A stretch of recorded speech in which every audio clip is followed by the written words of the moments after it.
No man, no prince, no God. What is the claim of age to those that are immortal? What is the claim of power to those that defy death? Call your damnable hunt, we'll see who might like screaming into hell with me. When you see those words on the back of the first and the second edition, they're credited to an invented character, but when you Google them, you find out that they are written by Hunter S. Thompson, one of the most observant and astute observers of the corruption of the human condition in the Western world. I find this to be highly relevant and highly touching as it stands on the back of the game that made me discover radical politics and that turned me into what I am.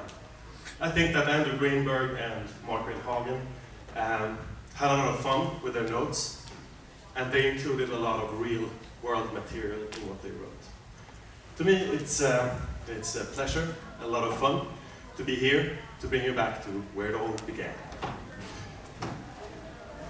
So, without further ado, welcome back to this little word. The original world of monsters hidden among us. So, White Wolf has existed since the late 80s, early 90s, in many incarnations and forms.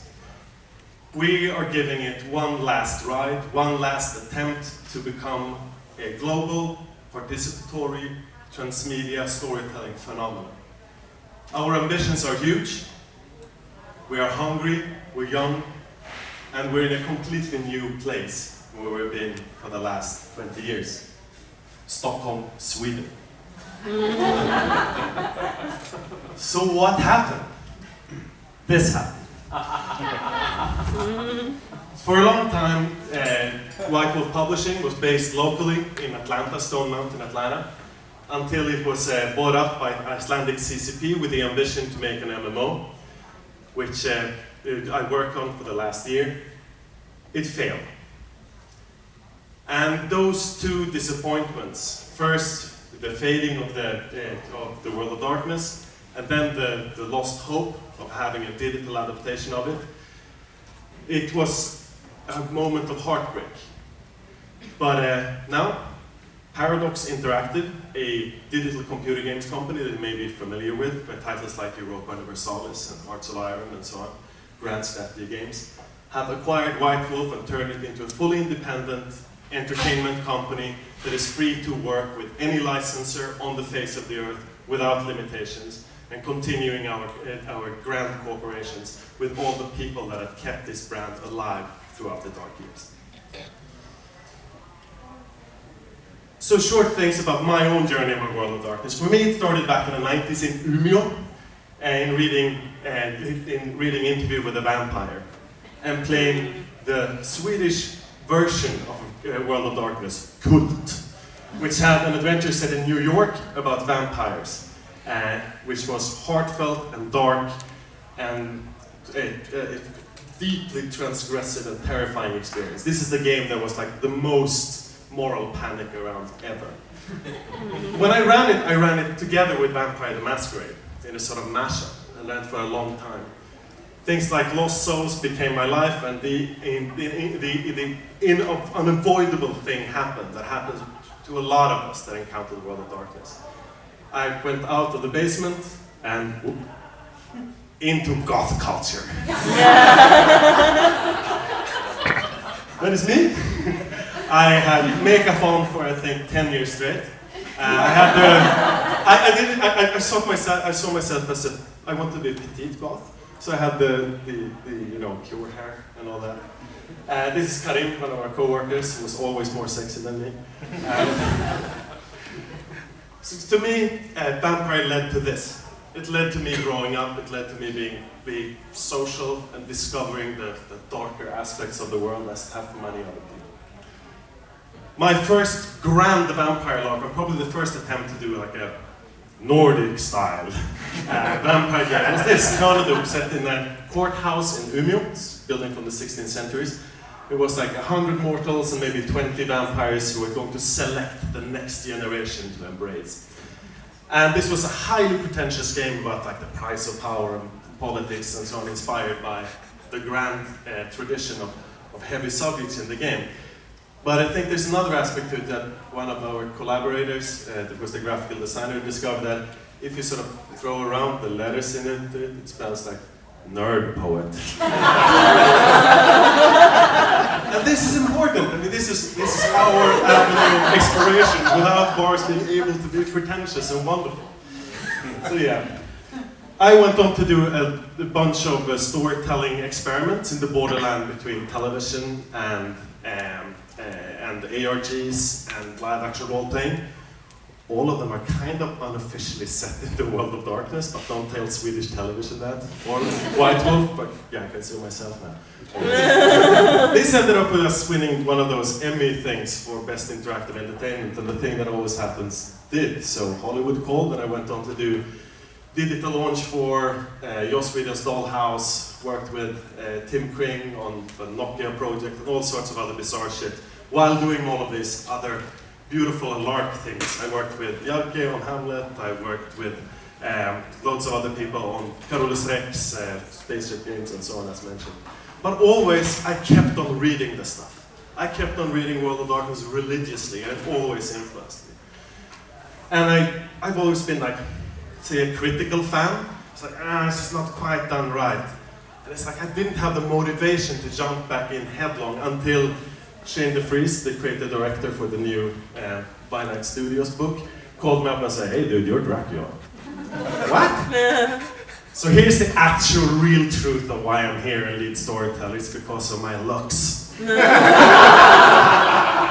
I booth babed at Grand Masquerade, and and that's how I worked my way in there.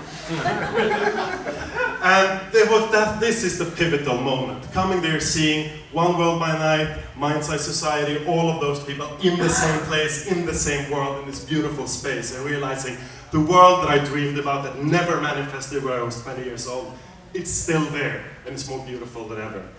And what the amazing thing happened, this guy, Reiner Halvarsson, who was the creative director for the CCP MMO, he called me up and said, first, like, why don't you do like the alternate reality marketing for this, because this product is perfect for it.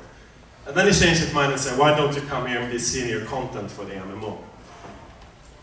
And that was a beautiful time, and a lot of the concepts that you will hear me briefly mention today came out of that process. His stylized, uncompromising, heretical vision of the world of darkness will always live, even though it ended with heartbreak and me being stuck in Atlanta with no money, no girlfriend, no apartment, because I left all that behind to become World of Darkness.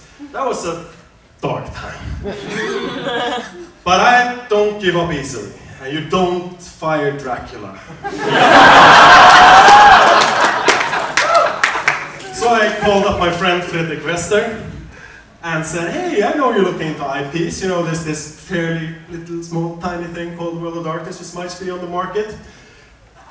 A year later, he called me up and said, let's do this.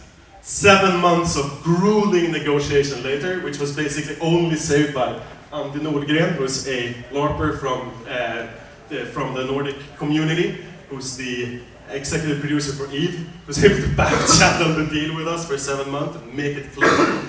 Despite the fact that, you know, American lawyers seem to be paid by the hour, and thus they make more problems. I don't know.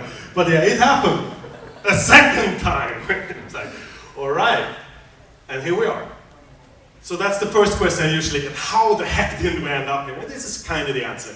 The second question is, of course, where do we go now and who are you? This is the old band and the new band together. Mark Ringhagen, Justin Achille, Shane DeFries, Tobias Andersson, and Martin Elricsson. We are now also being joined by Daune de Veer, who's the European powerhouse community manager. She knows everybody in Europe. And Karim Mohammed, who's the man in the beautiful white hair, who's the man who introduced me to Vampire the Masquerade, who is our chief editor and the most grumpy and perfectionist person you can imagine. So that's the band. And we're back. We're small and we're hungry and we're lean. And we're working on a comeback album. Our ambitions are absurd. but those are the only kind of visions I can relate to. So we want to do this. We're a licensing company, meaning that the grand meta plot and the grand changes in the world that we will see, because we're coming back to a world 12 years later. And what has happened to Theodal, what has happened to Lucida, what has happened to all of these great characters during that time. We want to tell that story in a multiplicity of media. We want to tell it in a way that makes sure that they are the emotional, maybe the emotional core for the observer, but they do no longer rule where the world is going. That is for the players to decide. I've spent my entire career working in the transmedia field of stories that progress from one medium to the other. But I've never thought that that medium has been mature, because I've always thought that it's been cheap marketing, or trying to build something that doesn't exist. I've always said, you can't do transmedia unless unless the fans have already made it transmedia. And boy, have you ever. So this is how we hope that it's going to look in the future. I'm not saying that we're talking to any of these people. I'm not saying that we're not talking to any of these people. A lot has happened. We re-entered the age in 2016, 12 years after dramatic events shaped the world of darkness. I don't believe in complete rebooting, but I do believe maybe in revisiting and reinterpreting some of the fishier events of the Week of Madness and the Time of Judgment. You know, mirror, laser, technocracy, nuking, Ravnos and so on. But they, of course, an earthquake or something like that. We see it as everything that has happened before has happened. Everything that has happened in the earlier books have been told, but by an unreliable narrator. So we will find the truth, but more importantly, we enter here in a society that has changed, and we have the possibility to discover slowly and unravel a mystery about how the world has ended up in the place we see it now, and how all of these things that have happened in the real world have affected the society of monsters. So this is how we see our position in the vampire landscape. I think it's Justin who said that everybody else has made more money off our brand than we have. And that was kind of true. Charlene Harris, before the HBO show, she openly talked about how these characters were her Vampire the Masquerade characters played in tabletop. Underworld, we sued them, 138 points of similarity. They had the art there. We'd sell out, of course, they paid us money. Blade, art designed by Timothy Bradstreet.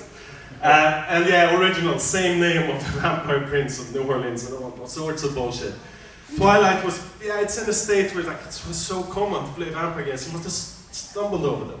But what all these things did is that, to borrow an expression from Anne Rice, they domesticated the vampires.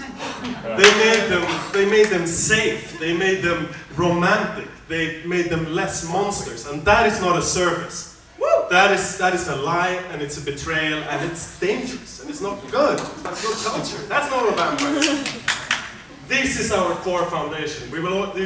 Mark went out of seeing Lost Boys, and that's when he started writing.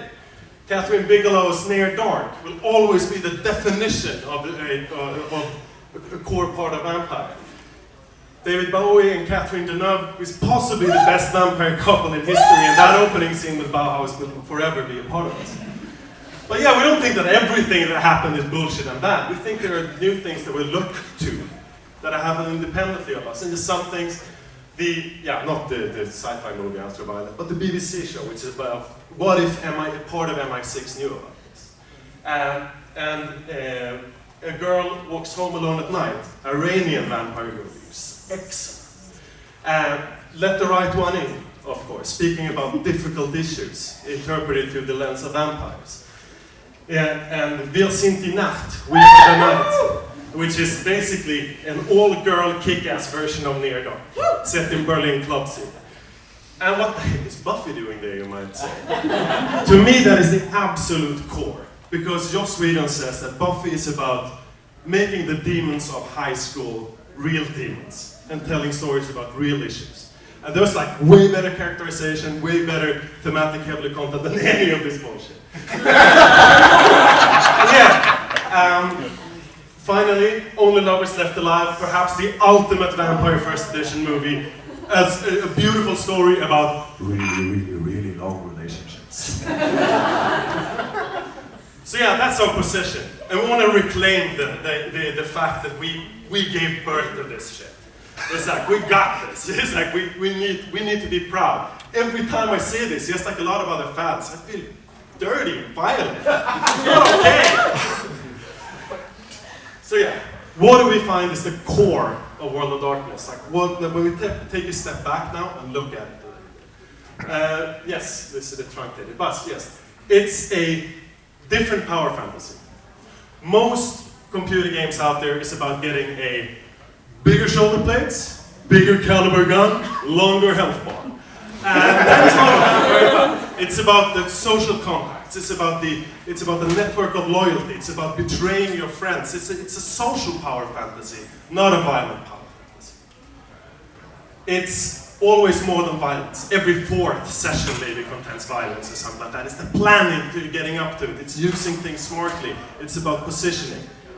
It's also about exploring the forbidden and the terrifying aspects of the human condition. World of Darkness has never shied away from talking about the Holocaust, from talking about anorexia, from talking about any sort of real-world subject. But not doing it flippantly, just to like shower yourself in blood for a Rolling Stones magazine cover. No, we finish the conversation, we do work with deep research. The past, when American writers have sometimes flippantly written about other cultures with very low intensity of research, those are over. We want to go deep, and we want to go genuine, and we believe in good quality. And we believe that good quality comes from knowing what the hell you're writing about. Right. And that is the way how we can do this. It's a believable world. For me, the basic proposition of the World of Darkness has always been, what if the monsters are among us? That was reflected in the arc of Timothy Bradstreet earlier. Those are his friends from Seattle or wherever, his street friends that he photographed and went. They're not made up people. They're real people that could exist. And that to me is like the depth of the world.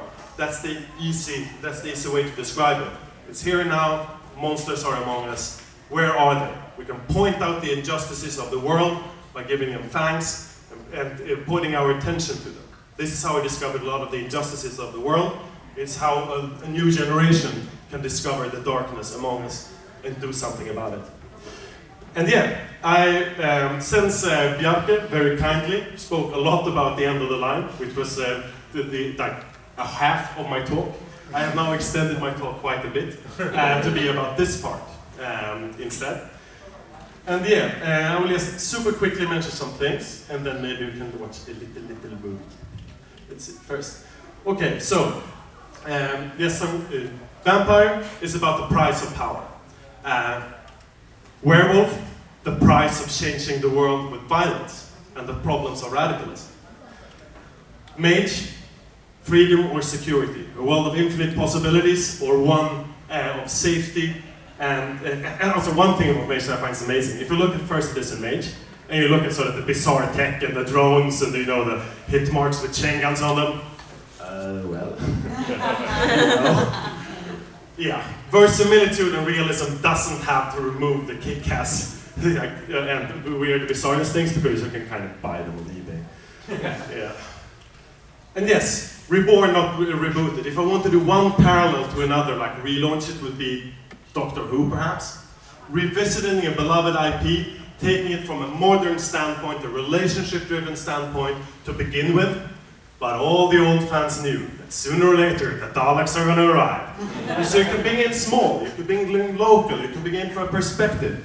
And all of you guys who follow us all along, you will see the rest coming trickling in. You will see it first before anybody else recognizes it. You will have your lovely fan spot. So yes, reborn, not rebooted. Always been among us. History, authenticity, awesome stuff. Monsters everywhere. It's World of Darkness, not US of Darkness. Of course, it began here, and that's the one perspective, but we want to see the nastiest shit in all cultures all over the world, and not like specially treat some cultures as like wise, she-licking vampires. The Koreans hate Kindred of the East. It's like they can't relate to it, and so on. There's like, yeah, we work with the world. And yeah, they never tell you everything. They have lied to us about. like why they drink from us, like why they scare us when they drink, why they seduce us when they drink, why they drink from the homeless and the invisible. It is because they are what they eat. It is because the emotional state of the victim affects them and fuels them with power. If you want to do, if you want to be glamorous and have presence, you drink from somebody who loves you, or at the moment of orgasm. If you want to dominate somebody, you drink from someone in utter submission. If you want to be invisible, you drink from somebody who you never see, the beggar on the street, the person outside, the geek in the basement who never gets out. This is one of the revelations of the world of darkness. And one of the things that is going to make the human in the world of darkness to be relevant and meaningful, and the hunt to become a core part of being a vampire again. LARP is core. This is the strongest expression of the world of darkness.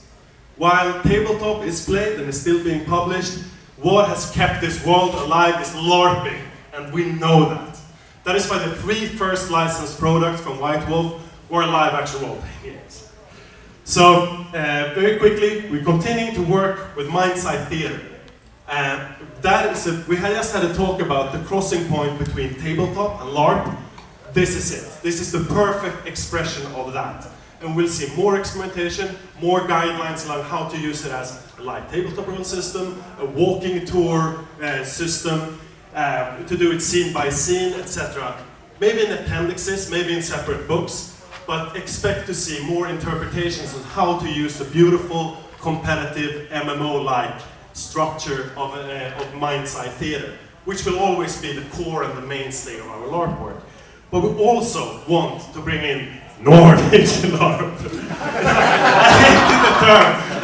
Matthew is not using it, I'm using it. So, yeah, we have Convention of Thorns, unfortunately sold out. And we are running Enlightenment in Blood. Bjerke and Company is running a long, big event in Berlin, in decadent, dark Club Berlin. And we are hoping to bring End of the Line to Grand Masquerade to give all the American players a taste of the border play, like pushing the borders of World of Darkness. So yeah, here's a lot of stuff that basically, it's like, oh, there's the Hickey Trap, by the way, if you want to see it. And yeah, when you put in the books, no touch and so on, you're kind of opening yourself to a bit of a problem, because then you are responsible for a lot of things. We believe that people can be responsible for their own actions, and we want to create events where that space also exists. But it is super, super important to have all the work around that as well. So events rather than products, I think, is what we're going to see in these alternative 4. Well-managed events with people that know what they're doing, and hopefully raise the herd competence of the people who are interested in this work. So yes, these things they have all talked about. I also just want to raise the question, isn't this where we started to think about playing Toulouse? You know, the angsty vampire who loses humanity and like, oh, everything goes to shit and it's tragedy and it's about really, really deep subjects. Isn't this where we began? Isn't this where we can return? It's our night now. So I want to close with a little video that we made for Tenebra Noctis, a German fan event, just to see, to revisit our vampires and werewolves and mages for the first time in a long while, and see what they think about us.